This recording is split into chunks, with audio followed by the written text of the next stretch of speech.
কেমন হতো যদি এমন হতো। সময়টা 29 জুন, সবাইকে অবাক করে ইংল্যান্ডকে সেমিফাইনালে হারিয়ে ফাইনালে অস্ট্রেলিয়ার প্রতিপক্ষ বাংলাদেশ। অস্ট্রেলিয়া প্রথমে ব্যাট করে 178 রানে টার্গেট দিল। 178 রানের জবাবে ব্যাট করতে নেমে বাংলাদেশের 61 রানের ওপেনিং জুটি। 14 ওভারে রান দরকার 117। সাকিব আল হাসান এবং তানজিদ তামিমের অসাধারণ 50। ম্যাচ জয়ের দ্বার প্রান্তে বাংলাদেশ। শেষ ওভারে প্রয়োজন 11 রান। বোলিংয়ে বিশ্বসেরা বোলার মিচেল স্টার্ক এবং ব্যাটিংয়ে শেখ মাহাদি ও তাওহিদ হৃদয়। বাংলাদেশের 16 কোটি মানুষ তখন টিভির দিকে তাকিয়ে।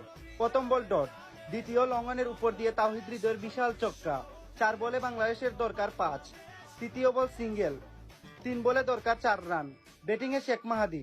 চতুর্থ বলে আবারও ডট, 2 বলে দরকার 4 রান।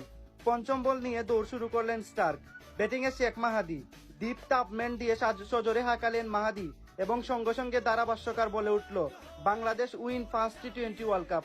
আহ, কতদিনের স্বপ্ন পূরণ। হাজারো মানুষ খুশিতে কান্না করতাছে। সাকিবকে জড়িয়ে ক্যাপ্টেন শান্ত খুশির কান্না।